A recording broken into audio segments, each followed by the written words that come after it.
रात का पिछला पहर है, आसमान से बरसती बारिश अब थम चुकी थी, मगर दरख्तों से टपकते पानी की आवाज अब भी सन्नाटे में मौसीकी घोल रही है। शावेज सहन में लगे इस तख्त पर आकर बैठा, जहाँ चमेली की खुशबू और बोझल महसूस हो रही थी।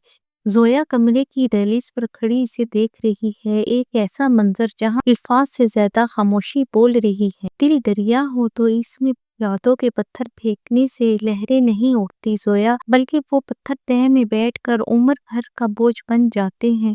शावेज ने सर उठाए बगैर, जैसे इसे जोया की आहट का पहले ही इल्म था। जोया धीरे धीरे चलती हुई इसके करीब आई और तख्त के कोने पर बैठ गई। और अगर वो दरिया ही सूख जाए शावेज, तो फिर पत्थर बोझ नहीं, सिर्फ निशान बनकर रह जाते हैं। शावेज ने रुख मोड़कर इसे देखा, इसकी आंखों में थकन थी, वो थकन जो सफर की नहीं, बरसों के ज़ब्त की थी। तुम्हें लगता है मेरा दिल सूख चुका है जोया, मैं थका हारा इस घर की दहलीज पर सिर्फ इसलिए लौटता हूँ कि यहाँ तुम्हारी सूरत में मुझे वो साहिल मिलेगा जहाँ मैं अपना सारा गुबार उतार सकूं। मगर यहाँ तो तुमने खामोशी का ऐसा जाल बुन रखा है कि मेरा अपना दम घुटने लगता है।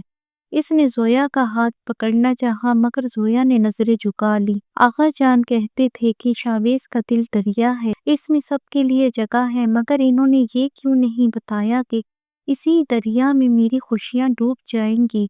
आपने हवेली के फैसले किए, लोगों की तकदीरें बदली, मगर इस एक इंसान को भूल गई जो आपकी एक मुस्कुराहट पर अपनी जिंदगी बांधने को तैयार थी। शावेज के लहजे में एक कड़क पैदा हुई, वही क्रोध जो इसकी पहचान था। अगर मैं वो फैसला ना करता तो आज तुम किसी और की दहलीज पर आंसू बहा रही होती। मैंने तुम्हें पाने के लिए अपने वजूद के टुकड़े किए हैं जोया। तुम्हें क्या लगा सौदा आसान था? मैंने अपनी अना, अपना सुकून और अपना आप दांव पर लगाया है ताकि तुम इस घर की मलका बन सको। वो उठ खड़ा हुआ और इसके बिल्कुल करीब आकर इसकी आंखों में आंखें डालकर बोला, मुझसे शिकवा करो, मुझे गुनाहगार कहो, मगर मुझसे अजनबी मत बनो। ये दिल दरिया है जोया, और इस दरिया की हर लहर पर सिर्फ तुम्हारा नाम है। अगर आज तुमने मुझे ना पहचाना तो याद रखना, ये दरिया अपनी हदें तोड़ देगा और फिर हम में से कोई नहीं बचेगा। जोया ने पहली बार शावेज के चेहरे पर वो बेबसी देखी जो इसने पहले कभी नहीं देखी थी। इसका दिल पसीजने लगा, मगर माजी की तलखी अब भी एक कड़वा घूंट बनकर हलक में आई हुई थी। जोया की आंखों में ठहरा हुआ आंसू आखिरकार इसके रुखसार पर बह निकला। इसने शावेज की आंखों में झांका, जहां गुस्सा अब खत्म हो चुका था और सिर्फ एक इल्तिजा बाकी थी। आपने मुझे पाने के लिए खुद को टुकड़ों में बांट लिया शावेज, मगर मुझे मुकम्मल कब रहने दिया? जोया की आवाज लरज रही थी। जिस सौदे की आप बात कर रही हैं, इसमें कीमत मेरी खुददारी लगी थी। आपने मुझे हवेली की मलका तो बना दिया, मगर इस मलका के पास अपना दिल रखने की जगह नहीं छोड़ी। शावेज का हाथ जो जोया के करीब था थोड़ा सा लर्जा, इसने एक लंबी आह भरी और तख्त से टेक लगा ली। शायद तुम ठीक कहती हो जोया, मैंने मोहब्बत तो की है, मगर इसमें अपनी अन्ना को भी शामिल कर लिया। मुझे लगा कि तुम्हें दुनिया की हर खुशी दूंगा तो तुम माजी भूल जाओगी। मैं ये भूल गया था कि औरत को रेशम और महल नहीं, सिर्फ वो मान चाहिए होता है जो सबके सामने इसे अपना कहे। वो दोबारा इसकी तरफ मुड़ा, इस बार इसका लहजा बिल्कुल धीमा और टूटा हुआ था। अगर मैं अपनी सारी अना, ये हवेली और ये नाम तुम्हारे कदमों में रख दूं, तो क्या मुझे वो पुरानी जोया वापस मिल सकती है?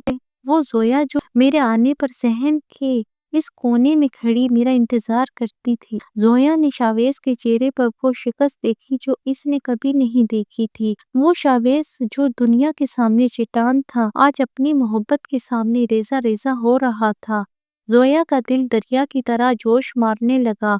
इसने आहिस्ता से अपना हाथ शावेज के हाथ पर रखा। शावेज, दरिया कभी वापस नहीं मुड़ते, वो बस आगे बहते हैं। इसने एक छोटी सी मुस्कुराहट के साथ इसकी आंखों में देखा। पुरानी जोया तो शायद अब नहीं मिलेगी, मगर एक नई जोया आपके साथ ये सफर दोबारा शुरू कर सकती है। इस बार इस दरिया में सिर्फ हम हों, ये दुनिया इसके फैसले नहीं। शावेज ने शिद्दत जज्बात से इसका हाथ थाम लिया और इसे अपने करीब कर लिया। सहन में चमेली की खुशबू अब बोझल नहीं रही थी, بلکہ فضا میں ایک نئی مہک گھل گئی تھی۔ آج سے یہ دل دریا صرف تمہارے لیے بہے گا زویا۔ شاویز نے اس کے ماتھے پر پیار کیا۔ رات کا اندھیرا چھٹ رہا تھا اور ایک نئی صبح ان دونوں کا استقبال کر رہی تھی۔ محبت جب انا کی حدیں توڑ دیتی ہے تو سحر طلوع ہونا شروع ہو جاتا ہے۔ شاویز زویا نے ایک دوسرے کو نہیں بلکہ ایک دوسرے کے دکھوں کو اپنا لیا اور یہی ان کی جیت تھی۔